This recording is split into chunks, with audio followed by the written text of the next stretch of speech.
श्री गणेशाय नमः। महाभारत के इस अंक में कद्रु और विंता की कथा तथा गरुड़ की उत्पत्ति के बारे में सुनेंगे।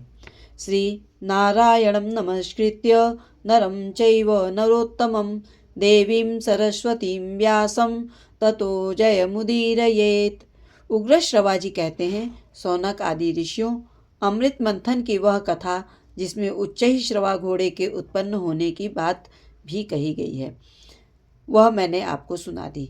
इसी उच्चही श्रवा घोड़े को देखकर कद्रु ने विंता से कहा, बहन जल्दी से बताओ तो यह घोड़ा किस रंग का है। विंता ने कहा, बहन यह अश्वराज श्वेत वर्ण का है, तुम इसे किस रंग का समझती हो। कद्रु ने कहा, अवश्य ही इस घोड़े का रंग सफ़ेद है, परंतु पूंछ काली है। आओ हम दोनों इस विषय में बाजी लगावें। यदि तुम्हारी बात ठीक हो तो मैं तुम्हारी दासी रहूंगी, और मेरी बात ठीक हो तो तुम मेरी दासी रहना। इस प्रकार दोनों बहनें आपस में बाजी लगाकर दूसरे दिन घोड़ा देखने का निश्चय करके घर चली गईं।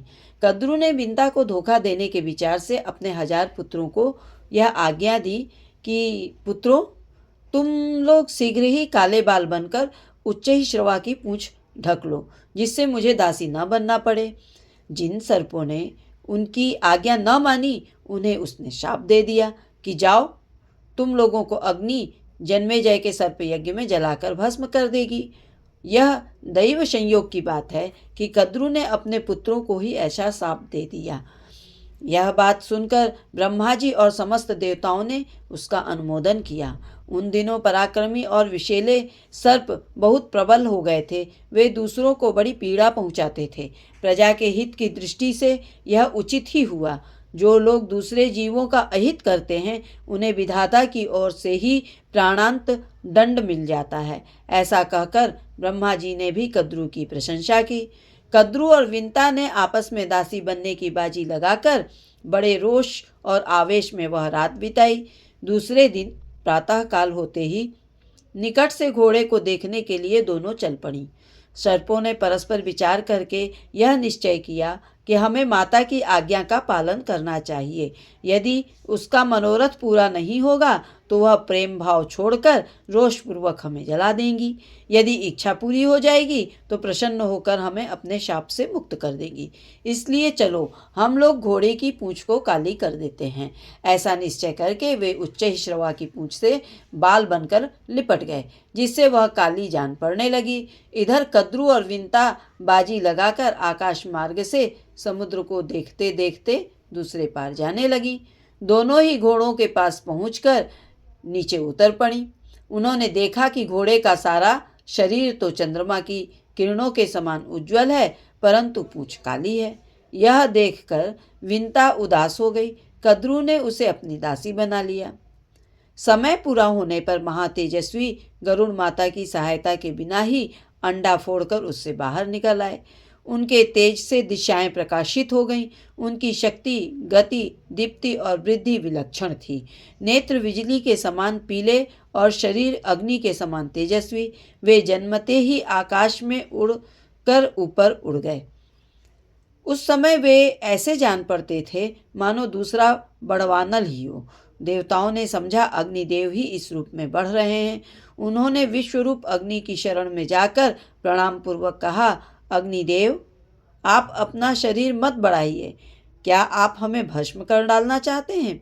देखिए देखिए, आपकी यह तेजोमयी मूर्ति हमारी ओर बढ़ती चली आ रही है।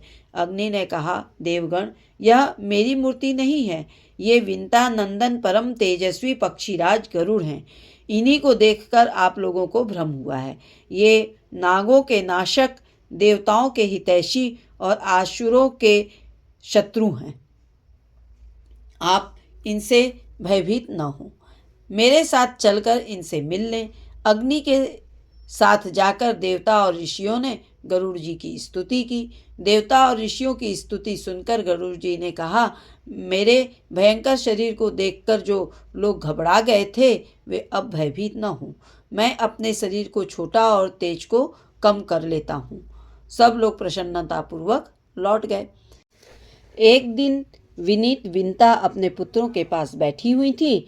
कद्रू ने उसे बुलाकर कहा, मुझे समुद्र के भीतर नागों का एक दर्शनीय स्थान देखना है, वहां तू मुझे ले चल। अब विंता ने कद्रू को और गरुड़ जी ने माता की आज्ञा से सर्पों को अपने कंधों पर बैठा लिया और उनके अभिष्ट स्थान को चल दिए। गरुड़ जी बहुत ऊपर सूर्य के निकट से चल रहे थे। तीक्ष्ण गर्मी के कारण सर्प बेहोश हो गए।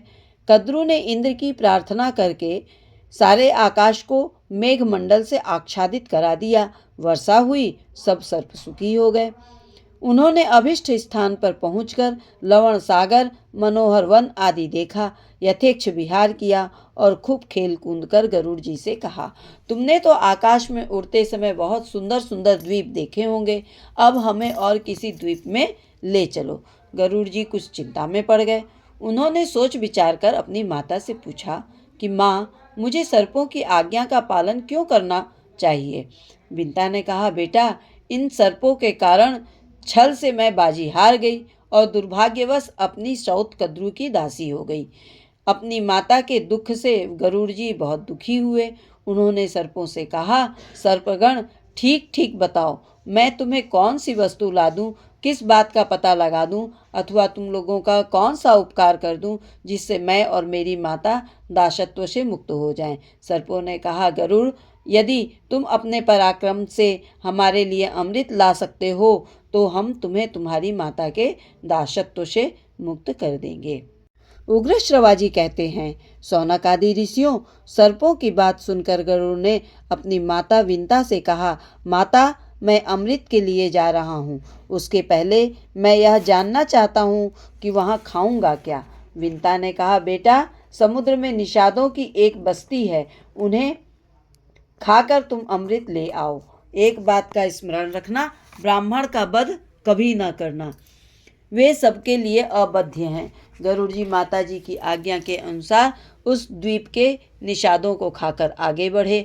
गलती से एक ब्राह्मण उनके मुंह में आ गया, जिससे उनका तालू जलने लगा। उसे छोड़कर वे कश्यप जी के पास गए।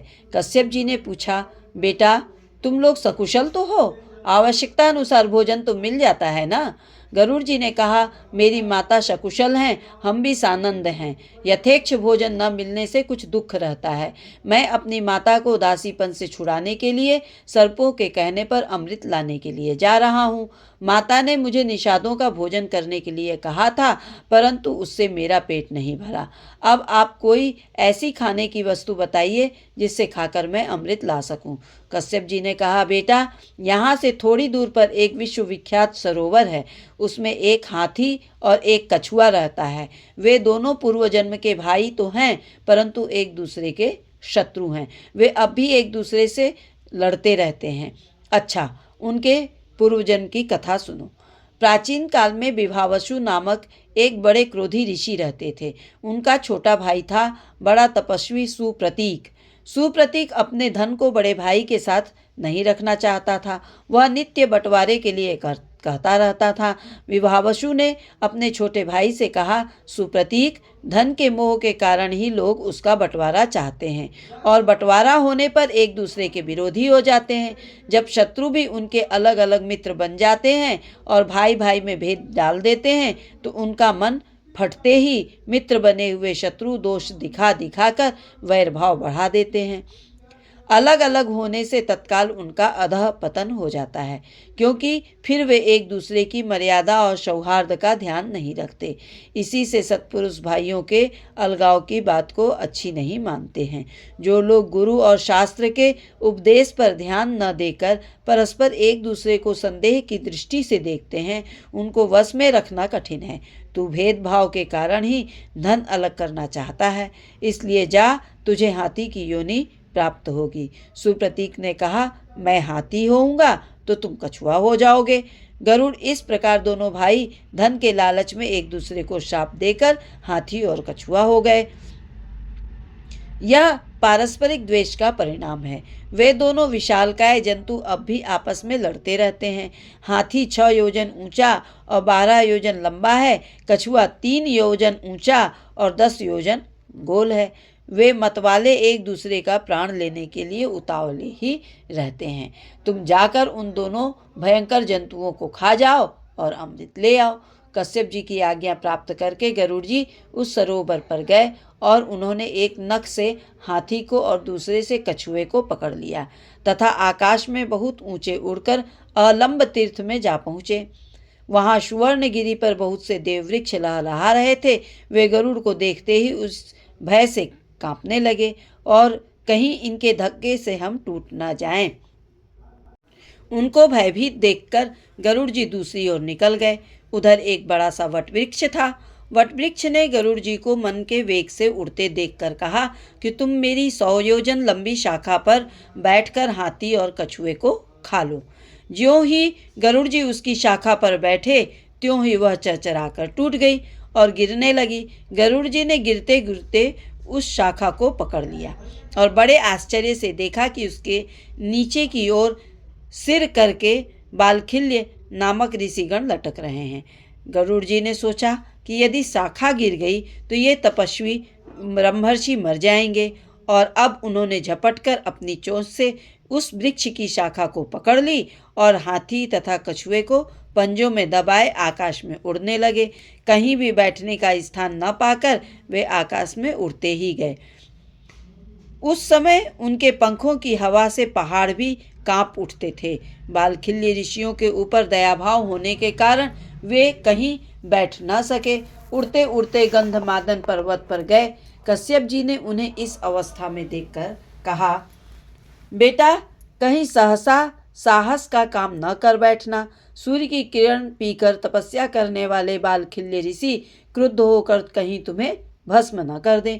पुत्र से इस प्रकार कहकर उन्होंने तपः शुद्ध बालखिल्य ऋषियों से प्रार्थना की, तपोधनो गरुड़ प्रजा के हित के लिए एक महान कार्य करना चाहते हैं, आप लोग इसे आज्ञा दीजिए। बालखिल्य ऋषियों ने उनकी प्रार्थना स्वीकार करके वट वृक्ष की शाखा छोड़ दी और तपस्या करने के लिए हिमालय पर चले गए।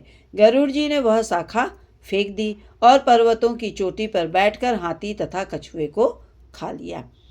गरुड़ जी खा पीकर पर्वत की उस चोटी से ही ऊपर की ओर उड़े। उस समय देवताओं ने देखा कि उनके यहाँ भयंकर उत्पात हो रहे हैं। देवराज इंद्र ने बृहस्पति के पास जाकर पूछा, भगवान यकायक बहुत से उत्पात क्यों होने लगे हैं? कोई ऐसा शत्रु तो नहीं दिखाई पड़ता जो मुझे युद्ध में जीत सके। बृहस्पति ने कहा, इंद्र तुम्हारे अपराध और प्रमाद से तथा महात्मा बालखिल्य ऋषियों के तपोबल से विंतानंदन गरुड़ अमृत लेने के लिए यहाँ आ रहे हैं। वह आकाश में स्वच्छंद विचरता तथा इच्छानुसार रूप धारण कर लेते हैं। वह अपनी शक्ति से असाध्य कार्य को भी साध सकते हैं। अवश्य ही उनमें अमृत हर ले जाने की शक्ति है।